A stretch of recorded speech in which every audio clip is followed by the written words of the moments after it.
Gənclər və İdman Nazirliyi və UNICEF-in Azərbaycandakı nümayəndəliyi Gənclərin Təşəbbüsləri adı altında qısa metrajlı sosial filmlər festival müsabiqəsinə start verib. Müsabiqədə 14-29 yaş arasında olan gənclər iştirak edə bilər. Birinci yerin qalibi 2500 manat, ikinci yerin sahibi 1500 manat, üçüncü yerin müəllifi 1000 manat məbləğində pul mükafatı və diplomlarla təltif olunacaq. Festival müsabiqəyə qatılmaq istəyən gənclər müraciət vərəqəsini və filmlərini aprel ayının 10-nadək Gənclər və İdman Nazirliyinə təqdim etməlidir.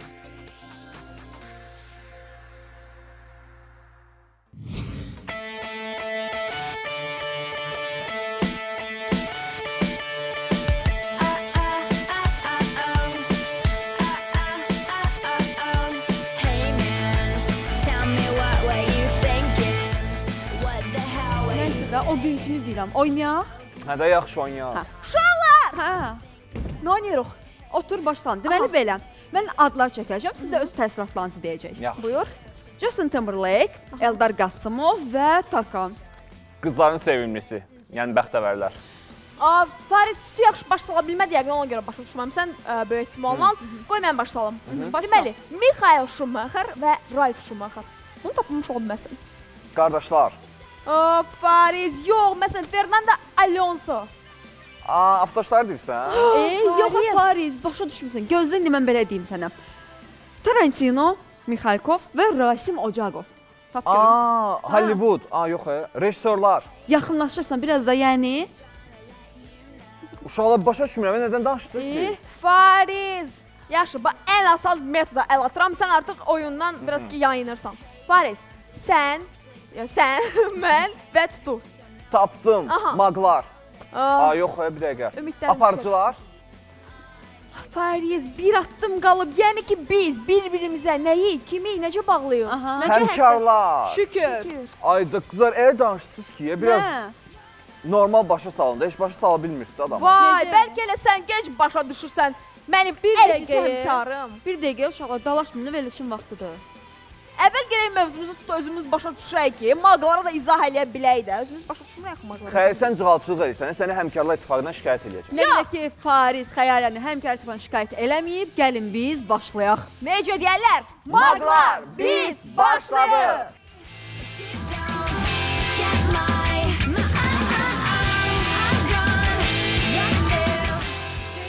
Bizim bugünkü mövzumuz həmkarlardır. Yəqin ki, artıq başa düşdünüz. Yəni, eyni peşədə çalışan insanlardan danışacaq. Amma gəlin mövzumuza biraz da yaxın olaq, hansı ki Maqnalənin sürəti ilə.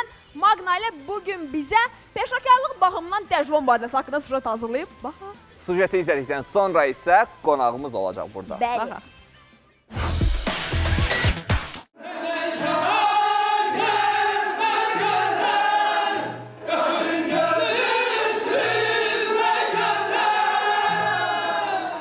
Uzun müddətli professional səhnəni öz ifaları ilə bəzəyən Zabit Nəbizadə xanəndəliyin bütün incəliklərini öz tələbələrinə öyrətməyə çalışır. Xalq artistinin bu sahədə artıq öz sözünü demiş, müsabiqələrdə iştirak edən tələbələr də var. Hətta xanəndənin dərs dediyi tələbələrdən bəziləri müəllim kimi də fəaliyyət göstərir. Müəllim tələbədən razı qalsa, o tələbə də onda gərək bir müəllim kimi gəlib mənlə çiyin-çiyinə çalışsın və o razılığımı mən hər vaxt bildirmirəm. Allah hamısından razı olsun. Əsas odur ki, dərslərimə hazır gəlirlər və burada hazırladığımız hansısa bir muğamı və təsini və yəni özlərində gedib çalışırlar. Yəni burada elə öyrəndi, burada qaldı, olmur. Zabit Nəbizadənin qonağı olduğu müddətdə tələbələrin öz sahələrini necə sevdiklərini açıq-aydın hiss etdim. Sən demə onlar bu musiqi ilə lap uşaq yaşlarına məşğul olurlar. Öz müəllimlərindən bu sahənin sirlərini hələ də öyrənməyə davam edirlər. 10 yaşımdan demək olar ki, musiqi ilə məşğulam, amma muğamların öyrənilməsində Zabit müəllimin çox əziyyəti var. Yəni muğamları sırf Zabit müəllimlə öyrənmişəm. Keçən il mən Respublika üzrə ifaçılıq müsabiqəsində birinci yerə çıxmışdım. Əlbəttə ki, burada Zabit müəllimin böyük zəhməti, əziyyəti var idi. Dərs deyəndə həm pedaqoq kimi hazırlaşdırırım onları, həm də ki, bir sənətçi kimi ki, yəni səhnədə gedib özünü göstərə bilsin. Hal-hazırda beynəlxalq muğam müsabiqəsi keçirilir və tək bizim Azərbaycanda olan gəncləri demirəm, xaricdən gələn musiqiçilərin də ildən ilə artımı mən hiss edirəm. Yaxşı xanəndə olmaq üçün əvvəlcə musiqini duymağı bacarmaq lazımdır. Musiqini hiss etmək, notları bilmək bu sahədə ən vacib şərtlərdən biridir. Təbii ki, başqa məqamlar da var.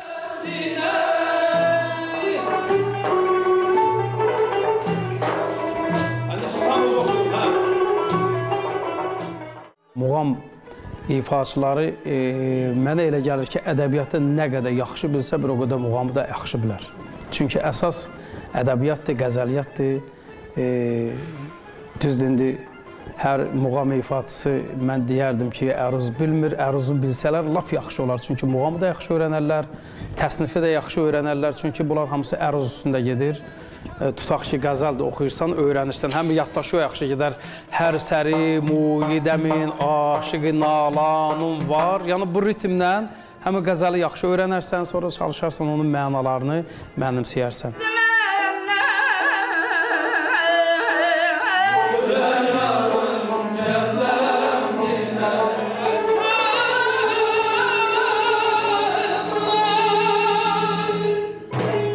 Bu dəfə mən sizə Zabit Nəbzadənin öz təcrübəsini şagirdlərə necə öyrətməsi barədə danışdım. Əgər siz də hansı bir sahəyə yiyələnirsinizsə, mütləq sənətkarların təcrübəsindən istifadə edin.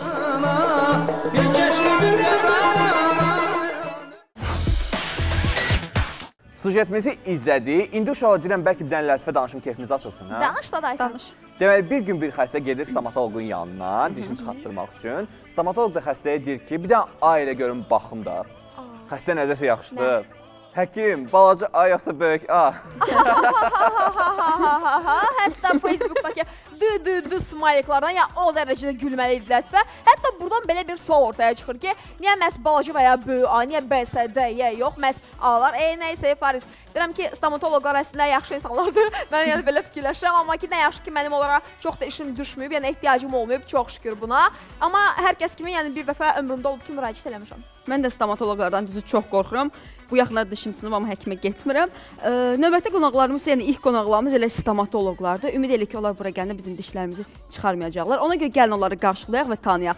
Doktor İzaura, Doktor Pərviz və Doktor Elmira. Buyurun.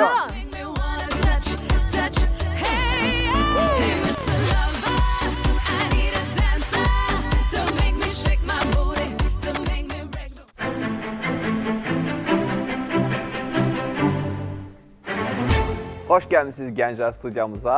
Çox sağ olun, təşəkkür edirəm. İlk sualımı vermək istəyirəm. Ola bilməz ki, siz də uşaqlıqda stomatoloqlardan qorxmayasınız. Yox, olmayıb. Olmuyor, ola bilməz. Səbəbini deyəcəm indi niyə yox. Niyə?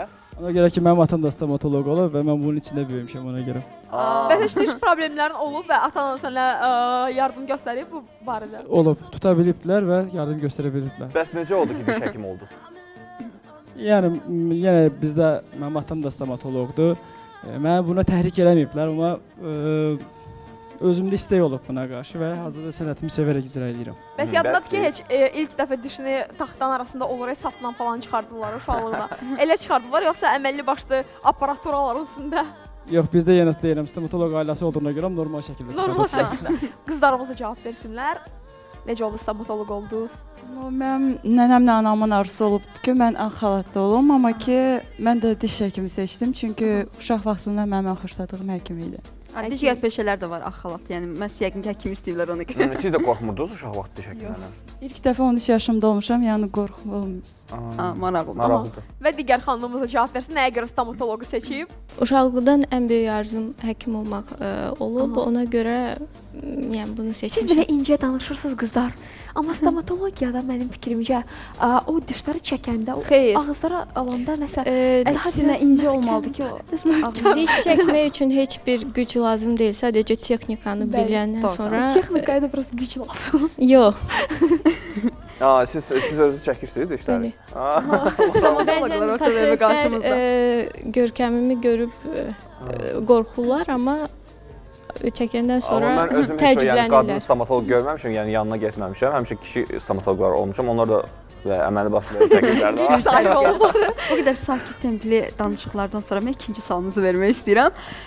Əvvəl hamı qızıl diş qoydururdu və düşünürdülər ki, stomatoloqlar ən varlı insanlardır. İndi qızıl diş dəbdə deyil. Nə vəziyyət necədir? Hazırda düzdür, qızıl diş dəbdə deyil. Bu, yəni əslində qızıl inert bir maddədir. Orqanizmə o qədər də ziyanı yoxdur. Sadəcə estetik tələbləri qarşılamır qızıl dişlər. Hazırki dövrdə bildiyimiz kimi bu dövrə kimi metal keramik qapaqlardan istifadə olunurdu və müasir dövrdə artıq zirkon qapaqlardan istifadə olunur. Bunun metal keramikadan üstünlüyü nədir deyə bir sual verə bilərsiniz. Metal keramikada hər ehtimalda biz estetikanı tam şəkildə təmin edə bilmirik. Bu da onunla əlaqədardır ki, metalın işıq keçiriciliyi ilə dişin işıq keçiriciliyi çox fərqlidir və burada əsasən ön dişlərdə gülümsəyən zaman o metalın işıq keçirməməsinə görə fərqlilik əmələ gəlir. Lakin bu yeni istifadə olunan zirkon texnikasında o zirkonun işıq keçiriciliyi dişin işıq keçiriciliyinə çox yaxındır.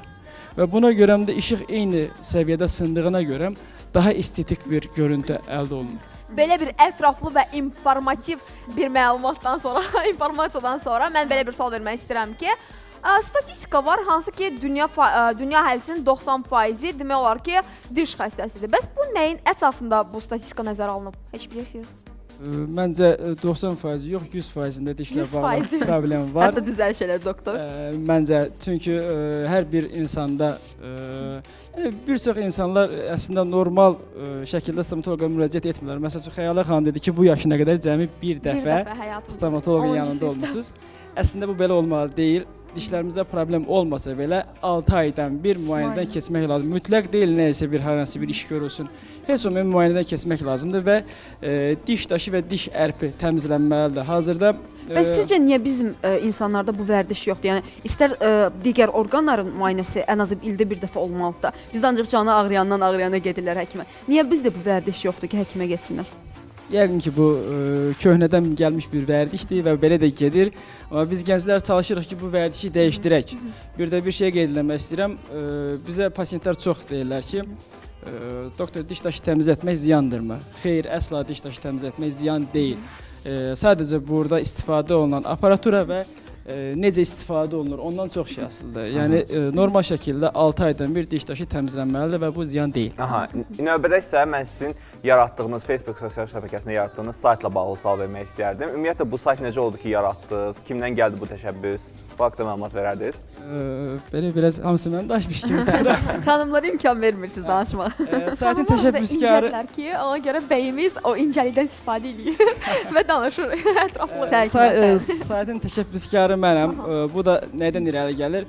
Yəni, biz o zamanlarda internetdə hər hansı bir məlumat axtardıqda yetərli qədər Azərbaycan dilində məlumat əldə edə bilmirdik. Tapdığımız məlumatda ancaq pasientləri qane edəcək miqdarda olan bir məlumat idi. Və mən belə bir qərara gəldim ki, Azərbaycan dilində həkimlərimiz üçün məlumat bazası yaradılsın. 2010-cu ilin dekabrında biz bu səhifəni yaratdıq və gənc olduğuma görə adını Azərbaycan Gənc Stomatoloqları olaraq qoyduq. Yəni, bu həm gənc stomatoloqlarımıza dəstək amaclı yaradılmış bir proyektdir, həm də özüm gənc olduğuma görə gənclərlə işləmək üçün yaradılmış bir proyektdir. Daha çox hansı mövzularda müraciət edirlər, məsələn, Facebook sosial şəbəkəsində həmin səhifəyə? Hansı problemlərlə müraciət edirlər userlər? Çox demək olar ki, profilaktikadır. Yəqin sonuçta qiymətlər necədir və ya da mənim dişimin burası ağrıyır, necə eləyək və s. elə suallar. Ağartma çox olur və ən çoxunu profilaktik nədən olur, karies və səbəb nədəndir. Və siz də ona səbirlə cavab verirsiniz. Bəs sizə müraciət eləyənlərin, ümumiyyətlə, yəni Facebookda yox, ümumiyyətlə, yəni yanınıza müraciət eləyən gənclərdir, əksəriyyət yoxsa yaşlılar? Yəni, bu gənclər də var, hansı ki, biz Facebookda fəaliyyət göstəririk, bununla əlaqədar gənclər də biraz çoxdur. Amma yaşlılar, deyərdim ki, Facebookda müraciət eləyənləri, yəni bizim özümüzə görəm, o saytə görəm, tanıyıb müraciət eləyənləri çıxsaq, əsasən yaşlılardır. Çünki gənc yaşlarında o qədər insanların dişi ağrımır. Yaşlar dişi ağrıyır və onlar ağrıyanda bizə müraciət eləyirlər. Siz hansılardan daha çox əziyyət çəkirsiniz? Gənclərin üstündə işlərkən, yoxsa yaşlıların? Yəqin elə yaşlıların, ha? Xeyr, deyərdim əksinə. Çünki gənclər daha kaprizli olurlar, yaşlılar bir çox şeylər görüb gəlibdilər. İndi isə mən Elmira xanıma sual vermək istərdim. Bəs sizin özünüzdə heç olub vaxta kimi dişinizdə problemlər, belə deyək? Çox olub. Necə həll etmişsiniz? Özünüz həll edirsiniz, yoxsa başqa həkimlərə müraciət edirsiniz? Başqa həkimlərə. Başqa həkimlərə. Başqa həkimlərə. Bəs sual vermək istəyirsən? Hə, bayaqdan mən sual vermək istəyirəm deməli. Farizlə xəyalim imkan vermirdi. Mənim isə bu maraqlıdır ki, hansı ölkələrdə diş problemi olan insanlar çoxdur? Çünki deyirlər ki, radiasiya çox olan ölkələrdə diş problemləri daha çoxdur. Yəni bu düzdür? Yəni hansı ölkələrdədir bunlar? Yenə gördüyünüz kimi mikrofon məni ötürüldü. Mən deməzdim bu daha çox radiasiya ilə bağlıdır. Təbii ki, radiasiyanın ümumi orqanizmə təsiri var. Amma radiasiyadan daha çox qidalanma ilə bu daha çox əlaqədardır. Mən misal şokolad çox yeyirdim. Bir həftə öncəyə kimi dişimdə şiddətli ağrılar başladı. Yəni çox ağrıdı. Düzdür, mən uşaq vaxtından yeyirdim, amma heç vaxt dişimə təsir göstərməmişdi. Amma bu yaxınlarda artıq dişimə təsir. Çünki yeməyəndə ağrısını hiss eləmirdim. Amma yeyəndə ağrısı olurdu. Niyə məhz fikirləşsən ki, bu səndə şokoladdan baş verir? Çünki şokolad yeyəndə olurdu. Aha. Yəni ki, bunun nə kimi ziyanı var? Yəni ki, bu niyə təsir göstərir? Yəni bu indiyənə qədər sizin dişlərinizə təsir göstərməyib demək deyil. Sadəcə göstərib artıq diş dözə bilməyib. Göstərib və bu ağrı kimi biruzə verməyib özünü, ona görə. Yəni burada o təsir göstərib, tək şokoladdan da söhbət getmir təbii ki. Əgər şokolad yemək əslində olar, sadəcə olaraq biz bunu normal şəkildə edirikmi və bundan sonra dişlərimizin qulluğunu edirikmi? Yəni məsəl üçün insan var ki, gün ərzində cəmi bircə dəfə dişini fırçalayır. Yəni bu normal bir şey deyil. Neçə dəfə fırçalamaq lazımdır ki, normal olaraq? Normalda əslində gündə 2 dəfə diş fırçalamaq lazımdır. Səhər və axşam yatmazdan. Səhər və axşam yatmazdan öncə. Yəni bəzi pasientlərimiz bizə sual verirlər ki, axşam yatmazdan öncə diş fırçalamağın nə əhəmiyyəti var? Yəni biz yatırıq. Gün ərzində yəni o qədər yemək yeyirik, çay içirik. Təbii ki, onları təmizləmək lazımdır. Biz qidalanırıq və axşam yatdıqda biz sakit vəziyyətdə yatırıq. Təbii ki, qidalanmırıq. Az boşluğumuzda dilimiz hərəkət eləmir. Bununla bağlı biz sakit yatırıq, amma bizim o mikroorqanizmlər sakit dayanmırlar. Və onlar biz gecə yatanda başlar fəaliyyətə. Biz gecə yatmazdan öncə biz təmizləməliyik ki, o mikroorqanizmləri ağzımızdan atmalıyıq ki, səhər təravətli bir ağız boşluğu ilə oyanaq. Son dövrdə gənclərin ən çox maraq göstərdiyi sahələrdən biri dişlərin ağardılmasıdır və bu istiqamətdə onlar hətta ağarcı qələmlərdən də istifadə edirlər. Bu qələmlərin ümumiyyətlə hər hansısa bir zərərli təsiri və yaxud da yaxşı bir təsir var dişlərə? Əgər estetik cəhətdən dişlərə ağartmaq lazımdırsa, bundan istifadə etmək lazımdır. Çünki ana bətnində əgər hamilə qadın tetrasiklin qəbul eləyirsə, bu plasentadan keçir, məsələn də o sümüklərə çökür və sümüklərin, eləcə də dişlərin rənglənməsinə səbəb olur. Belə olanda estetik defekt yaranır, çox pis görsənir. Belə dişlərdə ağardıcıdan istifadə olunur. Düzdür, bunun effekti nə dərəcədə yaxşı alınır, individual olaraq dəyişir. Kimdə daha yaxşı olur, kimdə yox. Bir də daha çox ulduzlar, yəni ekranda olanlar daha çox istifadə eləyir. Emalə müəyyən dərəcədə zərəri var, tez-tez istifadə eləmək olmaz. Bir də belə bir şey var ki, ev şəraitində daha çox çalışırlar ki, məsələn, sodadan, çay sodasından limon sıxıb onun üzərinə, onu həftə 2 dəfə deyirlər ki, çəkəndə, yəni xeyri var, onun nəsə ziyanı var? Məncə düzgün deyil, çünki limon turşusu dişdə belə bir nikroz deyilən bir şeyə səbəb ola bilər. O nədir nikroz? Nikroz kariesin başqa bir formu. Bir yerə xeyir verərkən bir tərəfinə yaxşı deyil, zərərlidir. Hətta mən bunu internetdə, YouTube-da portalında görmüşdüm belə bir video və özüm də etmək istəmişdim. Yine yaxşı ki, siz gəldiniz. Bir də unutmamışkən bir sual verim. Hansı ki, qiymətlərlə bağlı? Yəni, stomatologiya mənə gəlir bahalı bir işdir. Çünki texnikası onun çox, avadanlıqları çox bahalıdır. Bəs bu barədə yəni gənclər bunu necə ödəyirlər və siz onlara endirim kampaniyalar falan edirsiniz bu kimi şeylər? Yəni hazırda bizim klinikamızda kampaniyalar yalnız məsəl üçün 8 mart bayramı ilə əlaqədar olaraq qadınlar üçün endirim kampaniyamız var klinikamızda. Bu bəyazlatmaya aiddir. Yəni bu sizin dediyiniz kimi qələmlərlə olan primitiv bir bəyazlatma yox, lazerlərlə olan bəyazlatmadır. Təbii ki, bu da lazım olan anda elətmək lazımdır. Yəni sadəcə mən istəyirəm biraz daha ağ görsənsin, bu yox. Yəni problem varsa elətdirmək lazımdır. Mən istəyirsə linklərimizi verim. Facebook.com durub Astom Facebook səhifəmizin linkidir. Twitter.com durub Astom Twitter səhifəmizin linkidir və YouTube kanalımızda youtube.com durub Astom AGS.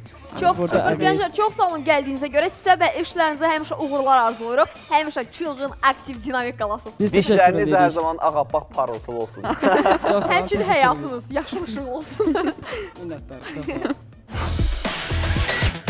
Bugün artıq artıq studiyamızda bir-birinə həmkar stomatoloq qonaqlarımız oldu və növbədə isə tamam fərqli bilinçin sahibi və xarici təhsil alan bir gənc qonağımız var. Və bu gəncimiz memarların gənc həmkarıdır və deyərdim ki, uğurlu gənclərimizdən biridir. Ona görə də gəlin onu qarşılayaq, onun haqqında daha da geniş məlumat əldə eləyək. Qarşılayaq Mike Tural. Buyurun. Buyur Tural.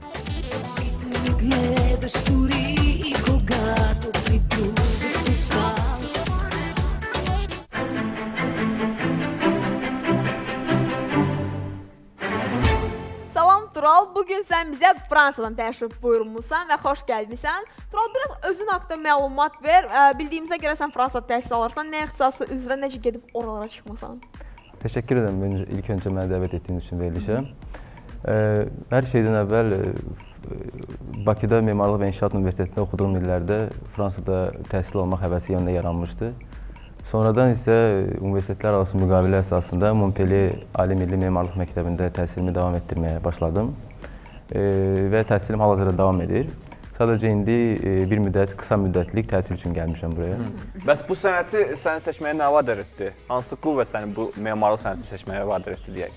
Əslində, öncədən uşaq vaxtlarından rəsm çəkməyə çox xoşlayırdım, rəsm dərnəklərinə gedirdim. Musiqi ixtisası üzrə demək ki, musiqi məktəbini bitirmişəm. Sonradan rəsmə və musiqiyə olan həvəs mənim üçün memarlıqda özünü tamamladı. Ümumiyyətlə, incəsənətə meyilli bir ailədə böyümüşəm. Musiqidə nə üzrə təhsil alırdın? Gitar ixtisası üzrə 16 nömrəli musiqi məktəbini bitirmişəm. Sonradan isə Memarlıq və İnşaat Universitetində qəbul oldum və universitetimizin xarici universitetlərlə müqavilələrinin olduğunu bilirdim və ilk kursdan artıq fransız dilini öyrənməyə başladım. Tural, bəs niyə musiqi təhsilini davam elətdirmədin, məhz memarlığı seçdin? Çünki musiqi mənim üçün bir hobbi olaraq qalmışdı və xüsusilə memarlığı seçməyimin əsas amil İstanbulda olduğumuz zaman ailəlikcə orada evlərin necə zövqlü inşa olduğunu gördüm. Eyni zamanda memarlıq bir sənətinin elit və yüksək bir sənət olduğunu hiss etdim və ondan sonra döndükdən sonra artıq bu istiqamətdə hazırlaşmağa başladım və instituta da qəbul oldum, yəni memarlıq ixtisası üzrə. Tural, bəs heç yadına gəlir ilk memarlıq işin hansı olub, kimə həsr eləmisən, necə olub? Ümumiyyətlə, ilk memarlıq layihələrim universitet illərində 2-3-cü kursdan başlayaraq fəaliyyətə başlamışdım. Yəni, eyni zamanda həm təcrübə, həm də professional cəhətdən memarlıq şirkətlərində işləyirdim və memarlıq abidələri demək, memarlıq binalarının yaradılmasında, layihələndirilməsində artıq bir növ mənim də payım var idi. Bəs memarlıq sənətində ən çox sevdiyin üslub hansıdır? Ümumiyyətlə, memarlıq sənətində hər bir üslub özünə görə gözəldir. İstər klassik, istər rokoko, istər barokko üslubunda olan bir çox binalar. Rokoko, barokko bunlar deməli Tural.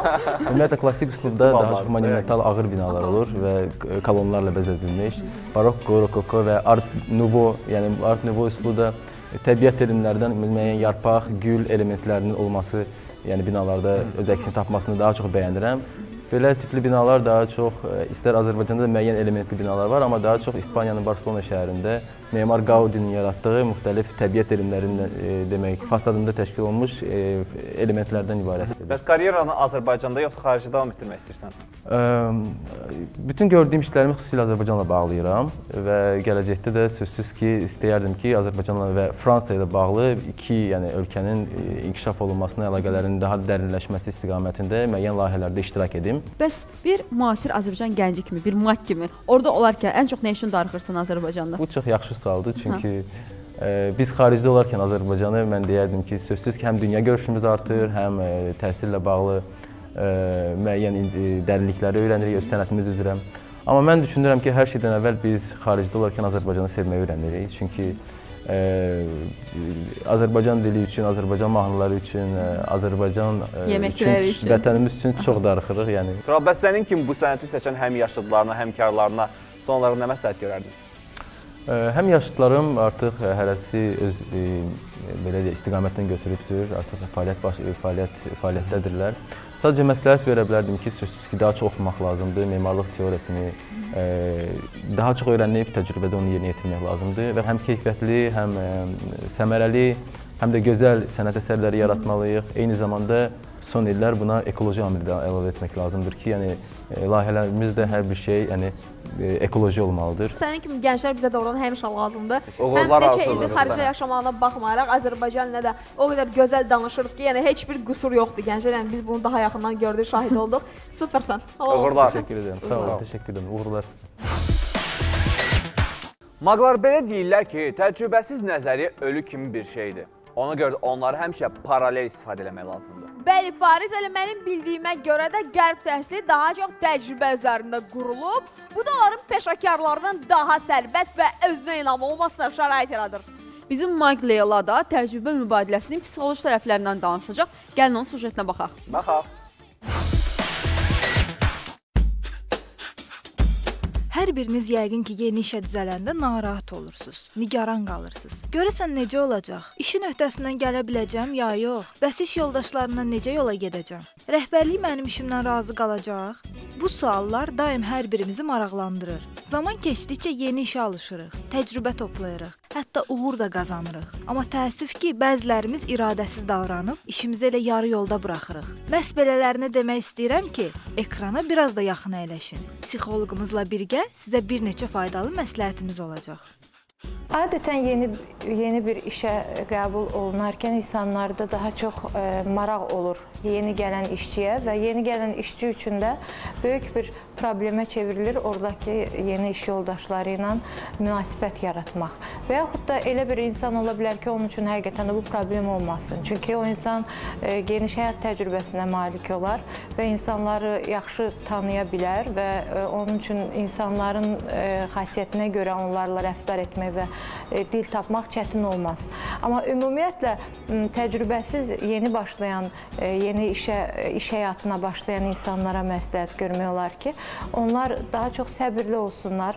Ən az ilk 3 ayda səbirli davransınlar. Onlar işi öyrənsinlər, ətraflarındakı insanların xasiyyətinə bələd olsunlar və hər bir insanın öz xasiyyəti 3 ayda öz danışıqları ilə, rəftarları ilə, münasibətləri ilə ortaya çıxacaq, aydın olacaq. İnsanların öz işlərində təcrübə qazanmaları üçün təlimçidən çox şey asılıdır. Təcrübə mübadiləsi iş prosesində həyata keçir. Bilmədiklərimizi yavaş-yavaş öyrənməyə çalışırıq. Öncə nəzəriyyəni mənimsəyirik, daha sonra isə öyrəndiklərimizi təcrübəmizdə gerçəkləşdiririk.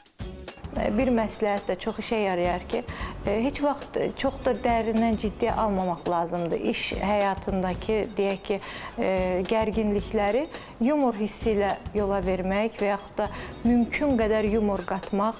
Əgər burada təbii ki, çox böyük təbəqə fərqi yoxdursa, deyək ki, öz təxminən eyni səviyyədə iş yoldaşları arasında hiss edirsən ki, nəsə konflikt yarana bilər, bunu yumorla çözmək çox məqsədə uyğundur.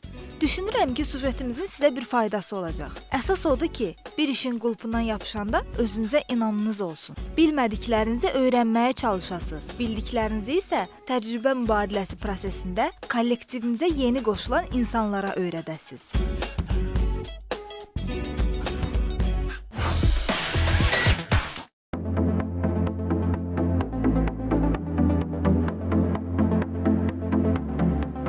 Bu günlərdə gənclər yenə bir araya toplandı.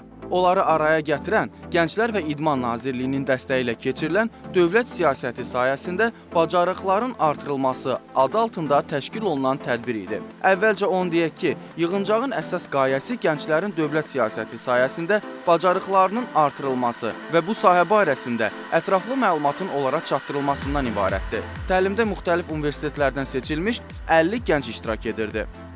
Dövlət siyasəti sahəsində gənclərimizə daha çox biliklərin, bacarıqların verilməsi və bundan sonra da bizim bir neçə təlimlərimiz olacaq ki, həmin bugün əldə etdikləri biliklərin digər təlimlərdə daha praktik şəkildə həyata keçirilmələrinə həsr olunacaq. Gənclərin dövlət qulluğuna təcrübəyə göndərilməsi planlaşdırılır və bu layihə çərçivəsində müxtəlif görüşlər keçirilir. Bu görüşlərdən də biri də gənclərin dövlət siyasətinin tətbiqi ilə bağlı təlimatlandırılması, ümumiyyətlə dövlət nədir, siyasət nədir, dövlət siyasəti nədir, bu kimi anlayışların mahiyyətinin başa salınmasından ibarətdir. Çox ümid edirəm ki, bu təlimdə keçən təlimlə eyni olaraq daha çox bacarıq maarif sahəsində həm siyasət barəsində yeni məlumatlar alacağıq, həm də bu məlumatları, bu informasiyanı necə istifadə etmək bacarıqları öyrənəcəyik. Məlumat üçün deyək ki, Təlim Birləşmiş Millətlər Təşkilatının inkişaf proqramı, Gənclər və İdman Nazirliyi arasında Gənclərin İştirakı adlı birgə layihəsi çərçivəsində reallaşdı. Təlimdə gənclərlə bağlı qeyd olunan məsələlər ətrafında iştirakçılarla birlikdə interaktiv müzakirələr təşkil olundu.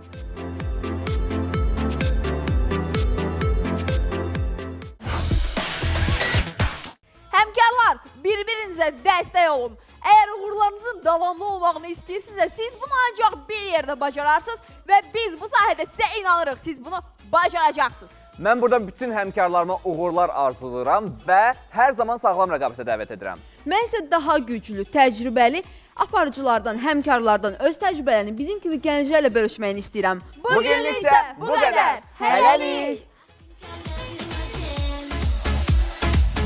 Görsən, insanın uşaqlıqda yoxsa böyüyəndə daha çox sirri olur. Bilirsiniz? Yox, əlbəttə ki, bilmirsiniz. Nə olacaq ki? Aramızda sir qalsa yaxşı. O sirri özündə saxlamaq üçün sən çoxlu enerji sərf edirsən. Desəm, deməsəm, desəm, deməsəm. Sən sirrini yalnız mənə aç. Sənin pisliyi istənməz. Onların təqsirləri elə konfet uğurlamaqdan ibarətdir. Çılğım yoxdur, söz saxlaya bilmir. Doğrudan, mən heç bilmirdim. Mən də qardaşımdan şübhələnirdim. Siz bu fikrə nə deyirsiniz? Yaxşı bir dinləyici olmalısın. Düşündüm.